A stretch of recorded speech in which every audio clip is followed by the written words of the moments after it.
Yes, may sagutin lang tayong tanong dito 'no. Galing 'to kay kapatid na Shalom. Sige, go ahead. Shalom 'no, ibig sabihin ng shalom is peace be with you. So, peace be with you, Shalom. Ang tanong niya dito, kapag mamatay po ang isang tao, ang kaluluwa po ba niya, nananatili pa rin dito sa lupa? Yan ang tanong niya. So, sasagutin ko na lang bro Aljan, okay lang ba?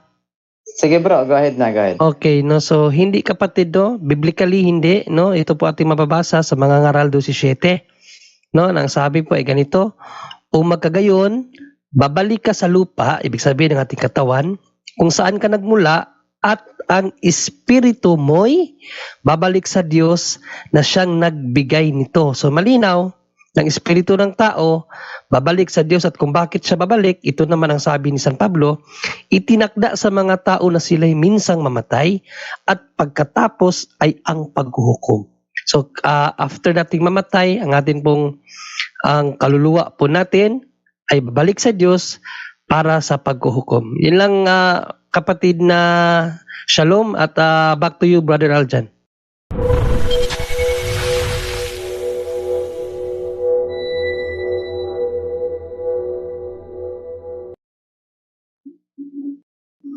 Magandang gabi po. Yes, good. Magandang gabi rin po, kapatid. Magtanong lang po ako. Narinig ko po sa mga sulpot na ready na daw yung third temple na gawin sa Israel. Ano po ba ang significance nito pag magawa ang third temple sa Israel? Magandang araw po sa inyong lahat, mga nanonood dito sa ating Punto por Punto YouTube channel. So, merong katanungan dito na napakaganda.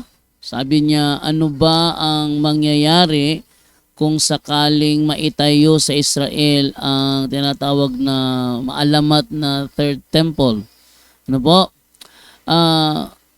Kapag naitayo po ang tinatawag na third temple sa Israel, hindi ito isang simpleng architectural project lang, no? Dahil malalim ang magiging epekto ito sa kanilang relihiyon, sa kanilang politika at maging sa pananaw ng mundo tungkol sa huling panahon. Pero mahalagang linawin natin mga kaibigan, mga kapuntos, na iba-iba ang interpretation nito depende sa pananampalataya na kinalaman sa Judaismo, sa Kristyanismo at maging sa Islam. Bakit? Sa pananaw ng Judaismo, ang third temple ay para sa maraming Hudyo. Ang third temple ay katuparan ng kanilang matagal nang inaasam mula pa nang masira ang second temple noong AD 70 kung saan inatake sila. Nawasak ang second temple. Kaya posibleng ibalik ang mga sinaunang ritual at paghahandog. Tinuturing itong tanda ng pagdating ng Mesiya sa kanilang paniniwala sapagkat hindi nila alam na ang Mesiya matagal nang dumating.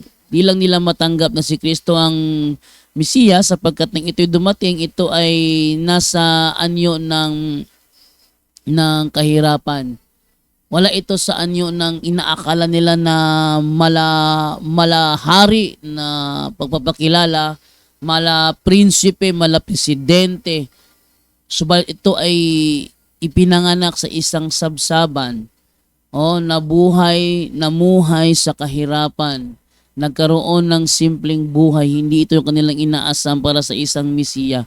Kaya ang kanilang paniniwala, kapag maitayo na ang third temple, ito na ay yung isang palatandaan na paparating na ang inaasam nilang Mesiya. In which, para sa ating mga Kristiyano, mali naman. Sa pananaw naman ng Kristyanismo, based sa aking research, ito ay nagiging isang mas controversial na usapan. Lalo na sa mga naniniwala sa prophecy, sa mga nakalagay sa Revelation, sa Daniel, no? Baka dito sa panahon ito, gumawa pa ng hakbang na naman itong mga Sabadista para mag-create na naman ng kung ano-anong kanilang mga kaibangan, gaya na lang halimbawa na kung tawagin nila yung National Sunday Law. No? Itong National Sunday Law na kanilang lubos na itinuturo na tila yata ginagawa lamang horror film. sa mga Katoliko na kanilang gustong ma-convert, no? May mga paniniwala ito na konektado sa mga hula sa Daniel, sa Revelation. Ayon sa ilang interpretation, maaaring maging sentro ng paglitaw ng Antichrist. Para sa iba namang Kristiyano, hindi literal ang templo, dili ang templo tumutukoy sa spiritual na presensya ng Diyos. So, maaaring ito ay gawa na naman ng kung ano-anong mga panakot na mga idea, gaya ng halimbawa, nung sinasabi ng mga born again, the mark of the beast! Pero yung mark na yun, microchip. Ha? Yung mark na yun, isa lamang itong microchip na ini-inject sa kanang kamay. Ba't sa kanang kamay? Oh. Tapos isinasalang ito sa mga scanner. Pag na-detect, di na kailangan ng pera, makakabili ka na. Totoo ba kaya ito? Ito naman tayo ngayon sa pananaw naman ng Islam. Ito ang pinakasensitibong bahagi. Ang lugar kung saan itatayo ang templo ay kinikilala bilang Temple Mount, kung saan matatagpuan ang Al-Aqsa Mosque, isa sa pinakabanal na lugar sa Islam. Ang pagtatayo ng Third Temple ay maaaring magdulot ng matinding tensyon o conflict sa pagitan ng mga relihiyon. Posibleng mag-trigger ng malawakang kaguluhan o digmaan kung hindi maayos ang paghawak. Sabihin sa kanilang pananaw, pag mangyari ito at may mga konti pagkakamali lamang na mangyari sa pagpapatayo nitong sinasabi nitong Third Temple, na kung saan ito ay itatayo sa kung saan malapit ang Al-Aqsa Mosque o sa mismong Al-Aqsa Mosque, baka ito ay mag-trigger na kung tawagin nila ay jihad. Ha? Pero sa dito naman sa meron din pananaw yung mga geopolitical na epekto, no? Malaki ang posibilidad ng international crisis. Ang Jerusalem ay isa ng flashpoint at lalo itong magiging sentro ng global tension. Maaaring maapektuhan ang relasyon ng mga bansa sa Middle East at maging sa buong mundo.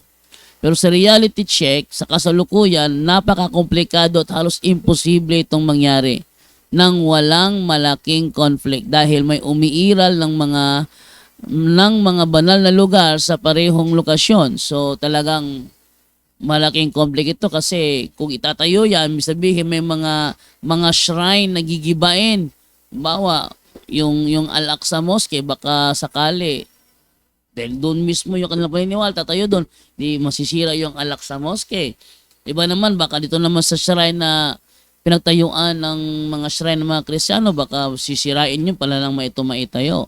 No? Yan, napakasensitibo na ng political at religious balance sa lugar. Para ito ay talagang mangyari. No? Pero ang bottom line nito, mga kaibigan, kung may tayo man ng Third Temple, hindi lang ito religious milestone. No? Maaari itong maging isa sa mga pinaka-impactful na pangyayari sa modernong kasaysayan na may potential na magdulot ng spiritual revival o matinding global conflict. Depende kung paano ito mangyayari at kung sino ang makokontrol nito. So, yan ang ating kasagutan sa naturang katanungan kung ano mangyayari sa mundo kung sakaling maitayo ang tinatawag na maalamat na Third Temple. Pero atin muna pakinggan kung paano yan sagutin ng ating mga kasamahan dito lamang sa Punto por Punto. Yun yung pangatlong templo, no, na nais gawin ng mga Hudyo. Pero sa tingin ko, bro, mahihirapan sila dyan kasi sa ngayon nga sa ngayon ang mga Muslims is dinudumina na nila ang Israel, no? So I don't think so na magagawa pa nila 'yan. Siguro, no, pero pahirapan. Pero wala na po yang kung sa baga hindi na siya kasama sa plano ng Diyos. Yung Third Temple na 'yan, wala na 'yan kasi biblically ang templo ng Diyos ngayon tao na. No, sabi ni Apostol Pablo, basahin na lang natin para mayroon tayong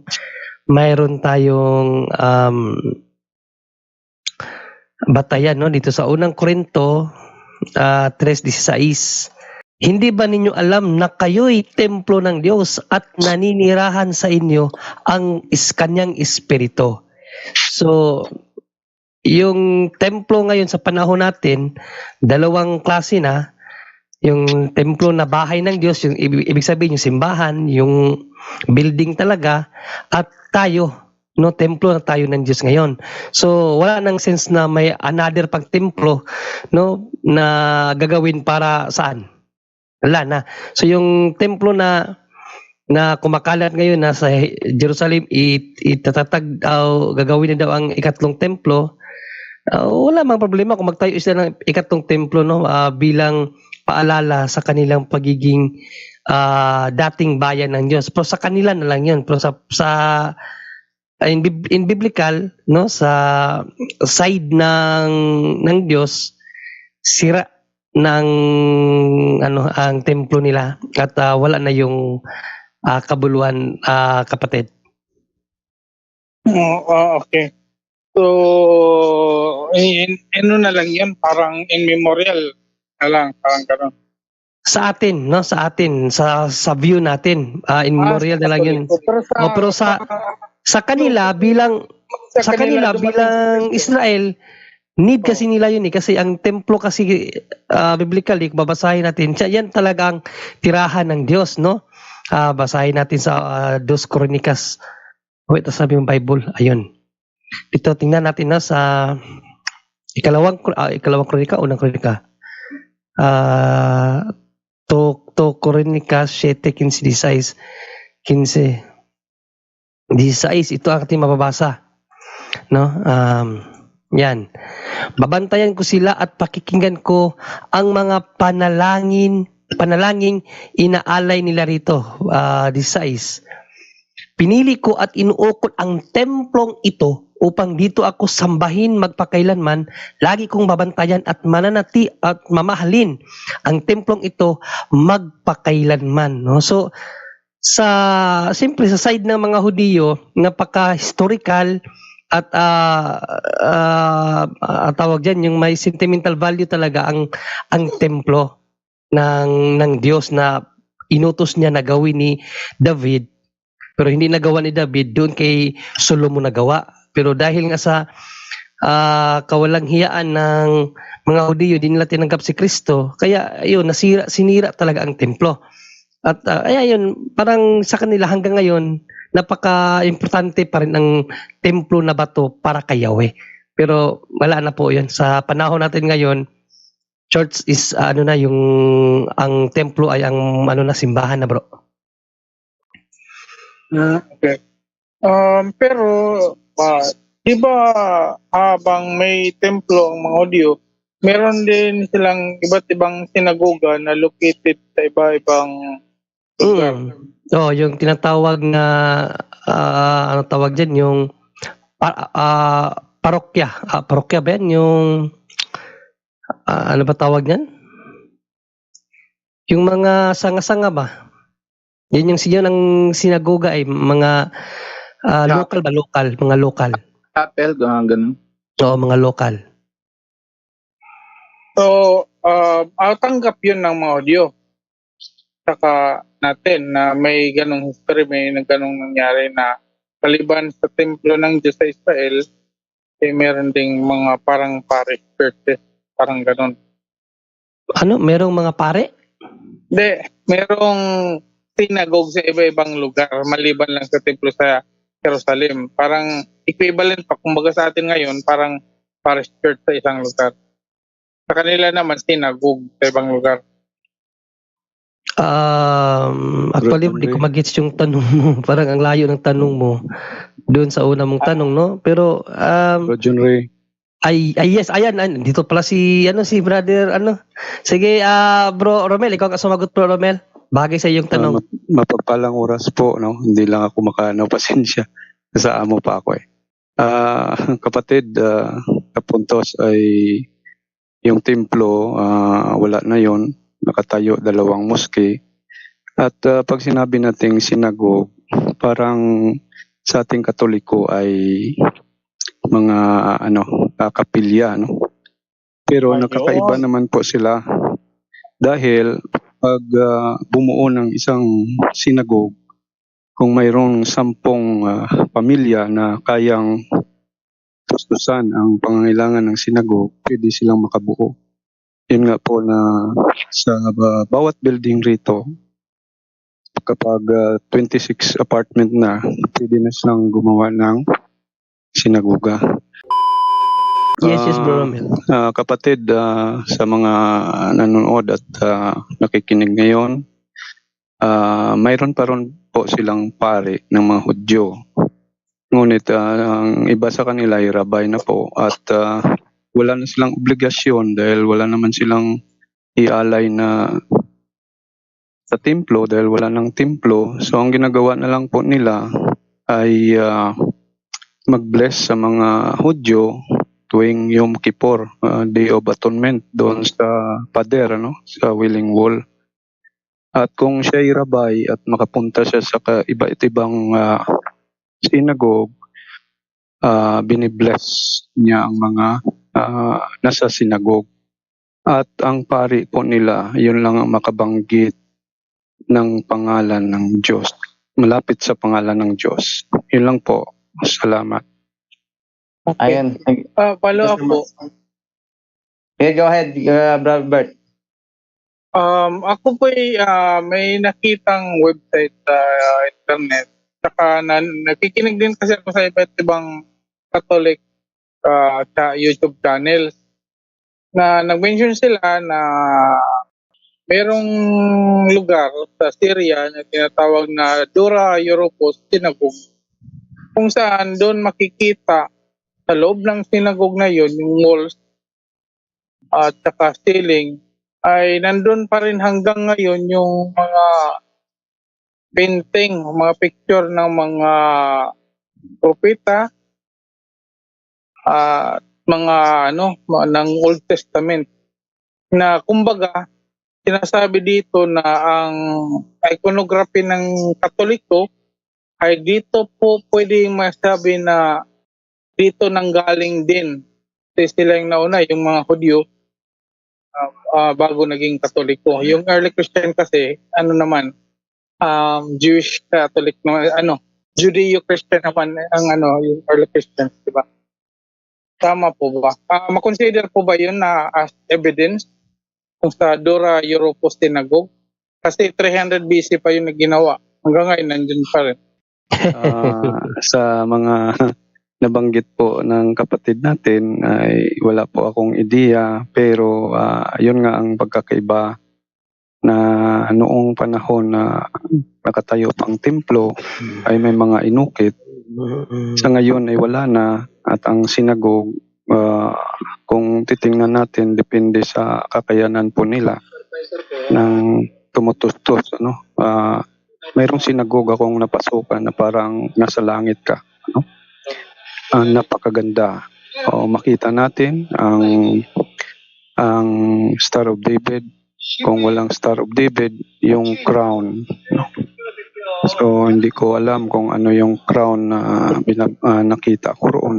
Pero yun ang katibayan na may inukit pa rin. At sa mga tradisyon ng mga Hudyo, napakahalaga ang propeta at ang kanilang mga rabay, kasi naniwala din po sila na ang namatay nilang rabay na sa kanila ay huli ay makagawa po ng miracle din sa kanila. Yun lang po. Salamat po. Yes. Go ahead, Bert. Okay, personal ko lang to, interpretation, kasi hindi ko wala naman akong basis talaga. Pero napapanood ko sa video, lalo na dito sa YouTube, ang mga rabbi pag nagbabasa sa scripture ay hindi nila maturo yung mga letra direkta sa scripture, sa papel mismo. May ginagamit silang parang stick na pangturo. Ano po ba ang dahilan dito? Ang isang nalaman ko rito, hindi lamang po sa scriptures ginagamit yon, dahil napakalaga sa kanila yung daliri dahil hindi sila umiiwas silang gumamit ng daliri lalo na sa pagtuturo. Dahil ito yung pagkaintindi ko na kahit sa judgment hindi nila matukoy ang mga bagay na kailangan ipabatid.